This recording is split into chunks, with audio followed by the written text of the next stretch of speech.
Hi, everybody. It's Marilyn. Do we have any audio before I start talking to myself even more than normal? Okay, thanks.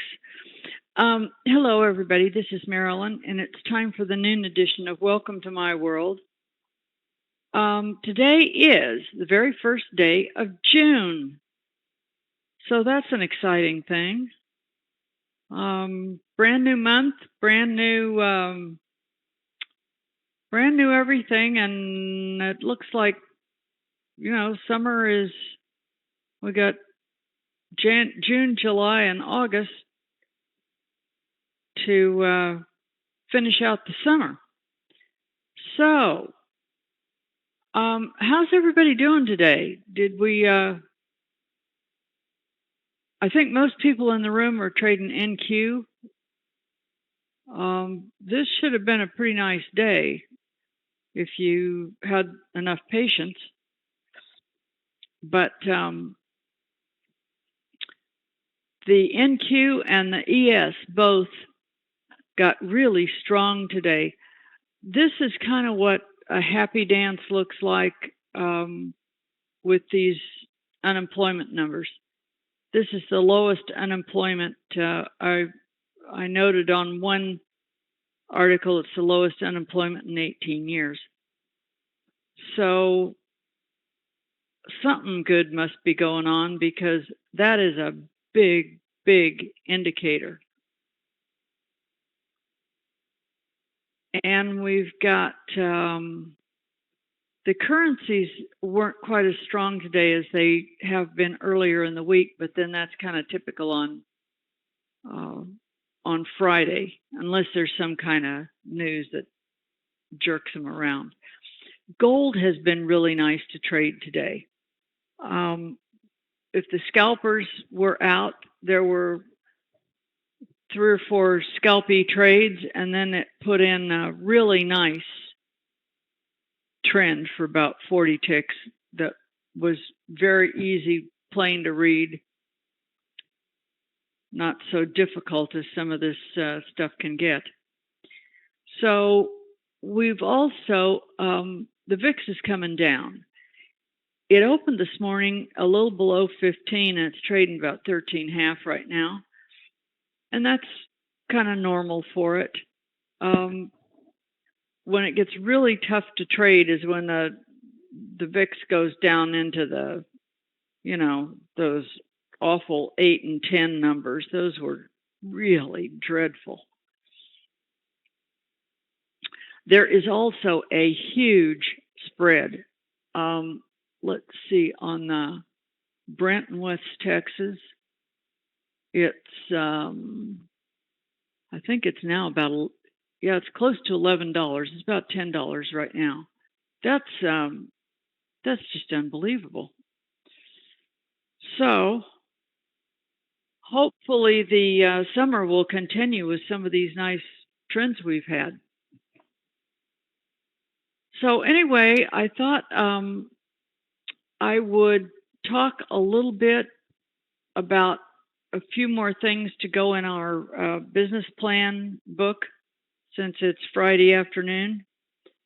I think Sherry's got these caught up now, so they should be all posted in the forum. If you want to go back, if you missed any of them or even care, and you want to go back and look,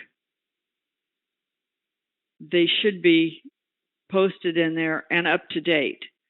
So I don't know how many more of these we'll do, because I don't know what else there really is to put in there.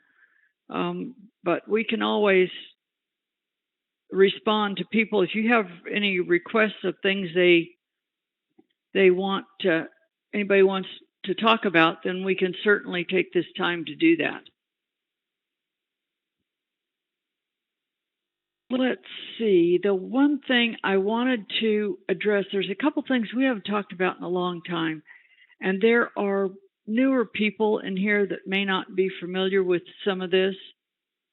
So this is also a good thing for everybody to have.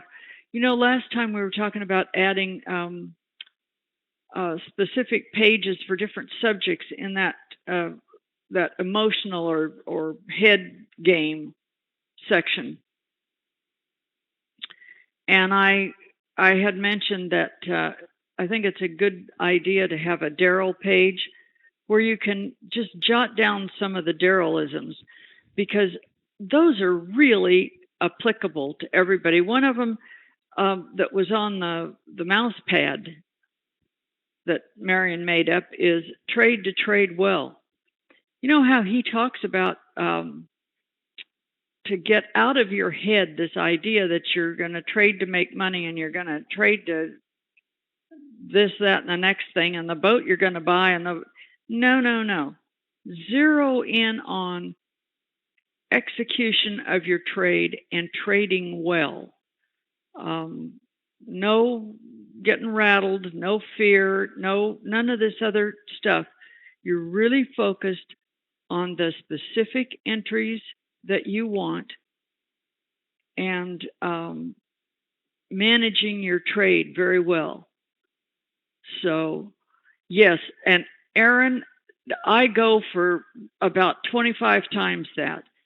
Sherry does such a great job of editing these and making sure they're in, a usable format. So we all owe Sherry a big thank you for that. But anyway, Daryl has some really good little things like that. Mark Douglas has some really good little blurbs that they trigger your head.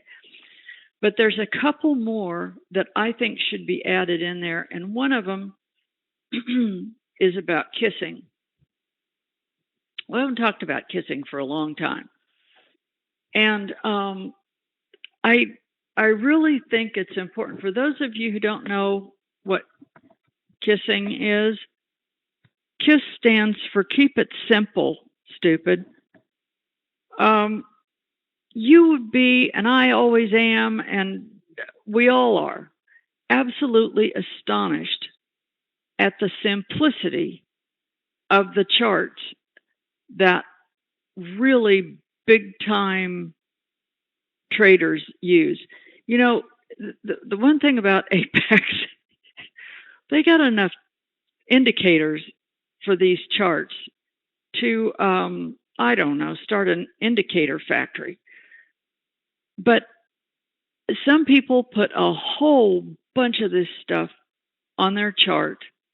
I tease Lori all the time because I think she's got, way too much. I just can't see anything on those charts.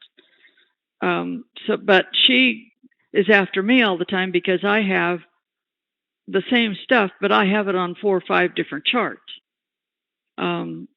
It just works for me better. But when you've got your charts, your favorite chart it's your go-to one of the things you can do is try to simplify that. And I'm not suggesting you take stuff off of it that you need to make your decisions with, or you need for your information gathering. But if you notice that you've got a chart with an indicator or two that you never even look at, why don't you try taking it off for a little while? You can always add it back on and see if it helps. Keeping things in the most simple format possible tends to make better traders. So you might have a page in there about just little things that you could do that would simplify your system, your trading. I mean, some people have 4 or 5 monitors. You really need that many? Maybe you do. If you do, fine. That's great. But whatever it takes to get things into the simplest possible way of doing it tends to get your mind more focused on the stuff that's really important. So I would really urge everybody to have a KISS page. And sometimes you'll have to think about this, and sometimes you'll try things that make it more simple, but then you'll go back and say, I really do need that, which is fine. The trading police are not going to come by and arrest you for, putting anything back on your chart that you took off. But however you can get it the simplest is the best. The other page that we haven't talked about for a long time, yeah, Michael, that is a mouthful right there. If you're listening to this and don't see the chat, he's talking about narrowing your focus on a few trades really makes a big difference. Yes, it does. The few trades, the simplest ones to read, this is not a rocket ship we're building here, and it doesn't take, you don't have to get in every single trade that turns up or you think is turning up or whatever. All you need is 2 or 3 of the very best. Lori calls it the best of the best. This is best of show. You just want the really good ones that are really easy to read. And if they're not easy to read, do you really want to do that?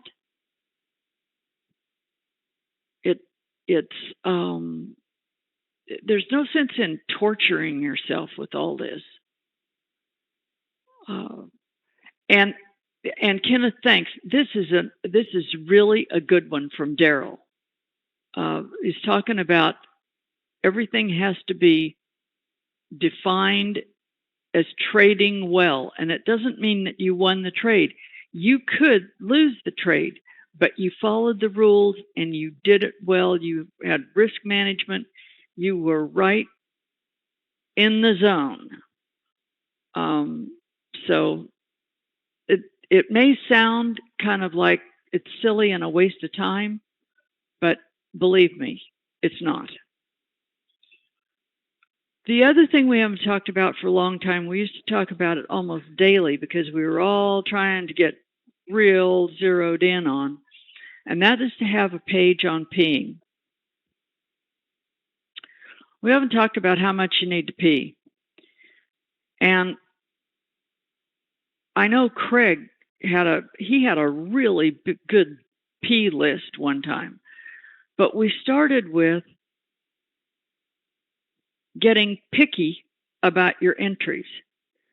If you're not picky about your entries and you're going to take every entry that comes along, just because you think, you hope no.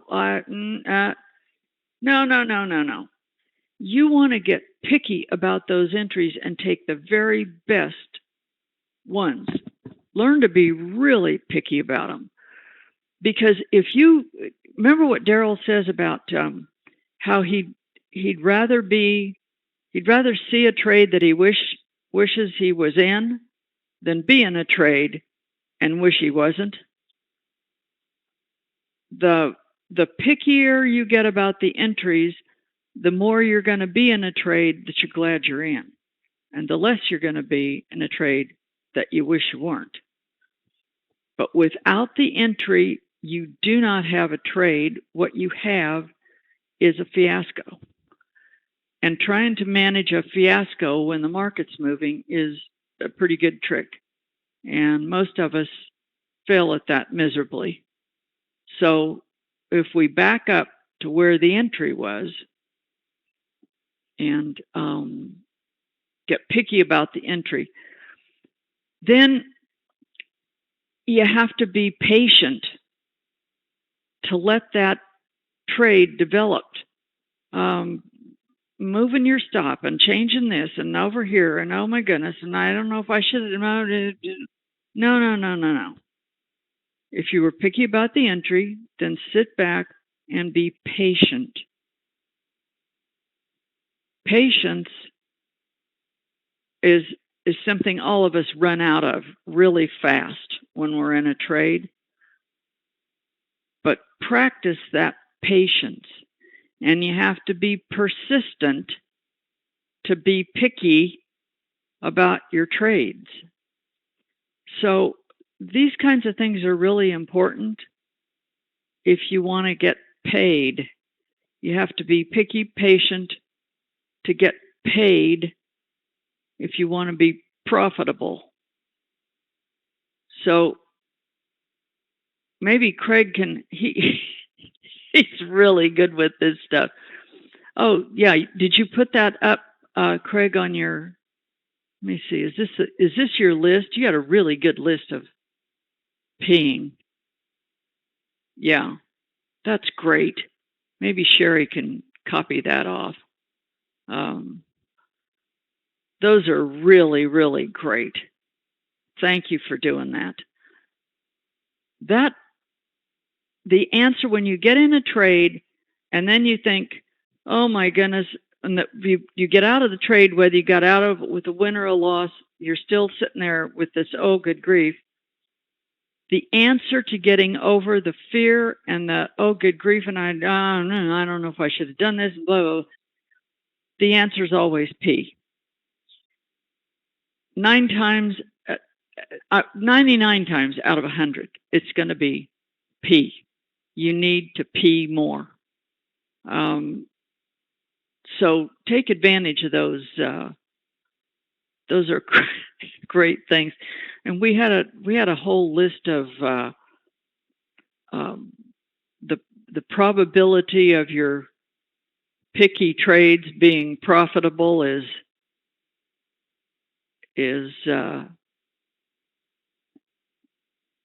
I don't know, it's proportionally higher or something. But kissing and peeing are really important factors in trading as far as I'm concerned. So anyway, that's about all I had for today. I think the summer coming up, we can maybe manage to read 2 or 3 books that have to do with the head game that trading really is, because it's not really about trading. It's about the head game.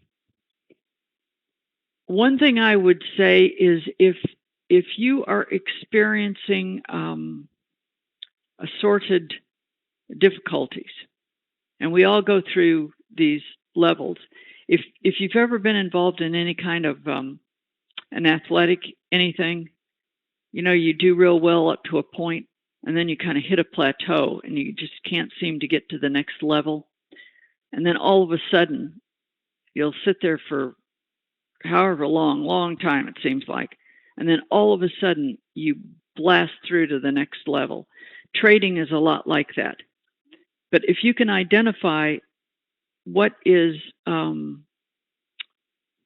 what's going haywire for you, write it down, start a page of, I don't know, the little things that you're doing that you want to turn around.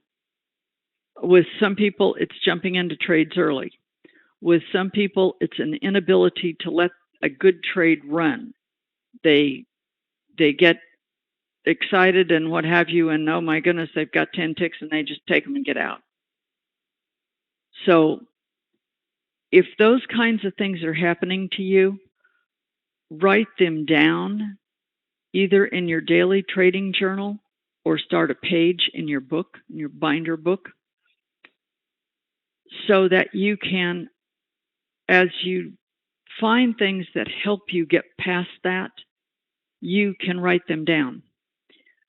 And then someday when you're getting frustrated and realize you're doing it again, you've got a resource to go directly to and say, oh, yes, I remember. I remember now.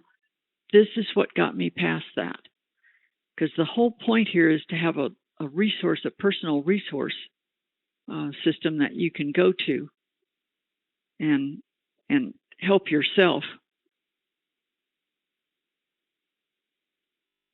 it will also help you to get in front of those behaviors.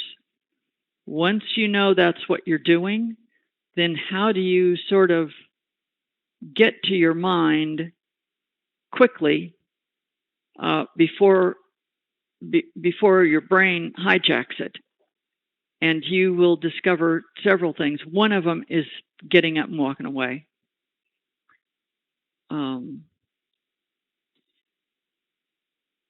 Great information, Aaron. Yeah, if you need to kill a live trade, you need to have that.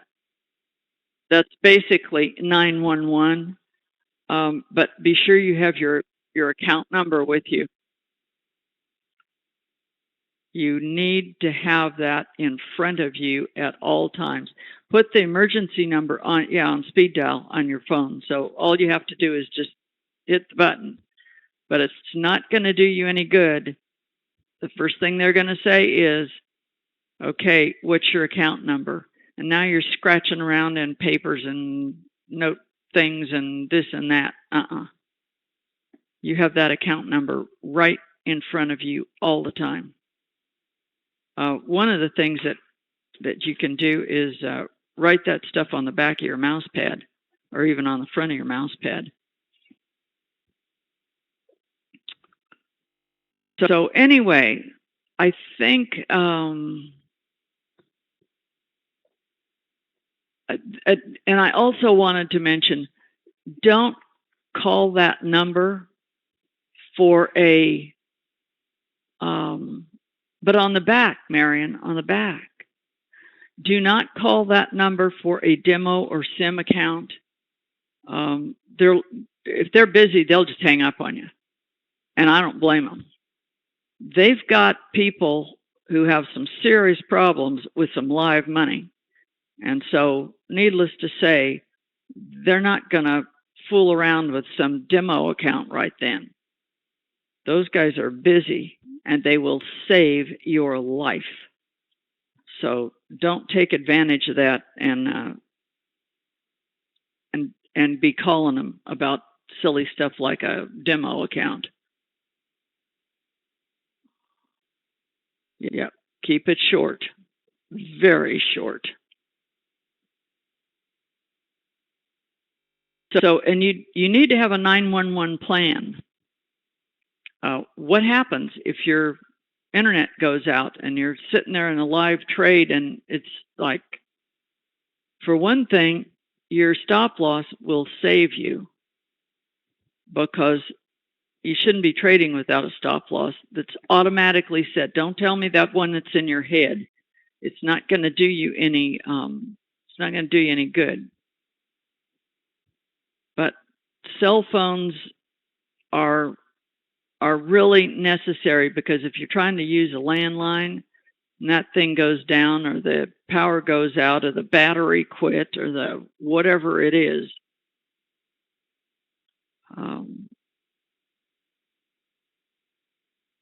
it's Murphy is actually running the show. Whatever can go wrong will. So anything to help. It's the little stuff. So if we're all going to have electrical failures at some time. We're all going to have internet failure at some time.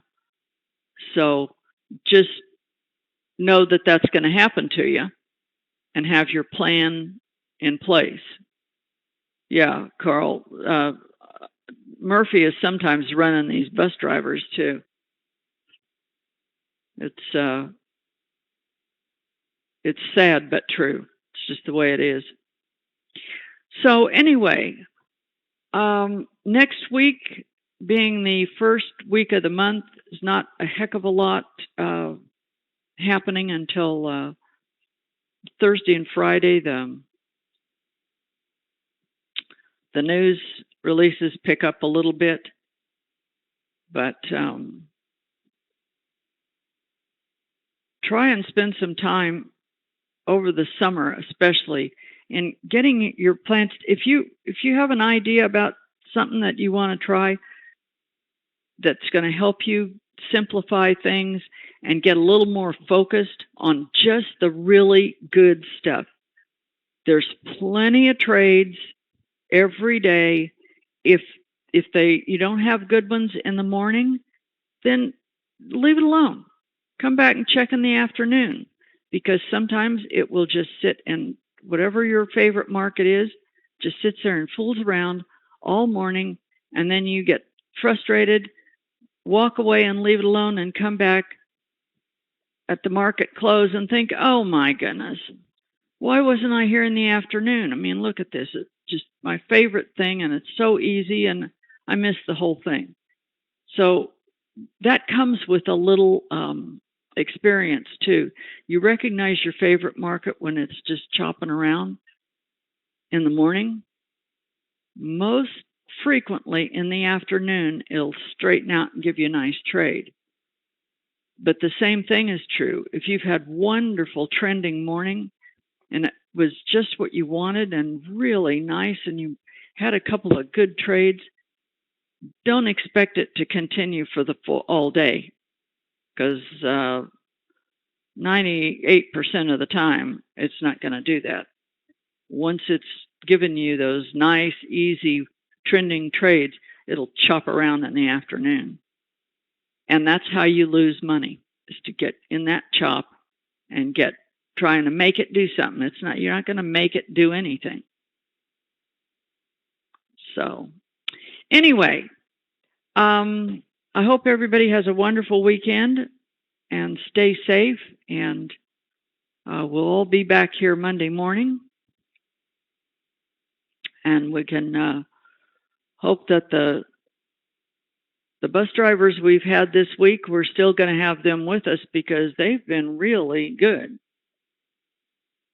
They've been driving in one direction with a little conviction and momentum. So this stupid crude oil has been chopping back and forth, but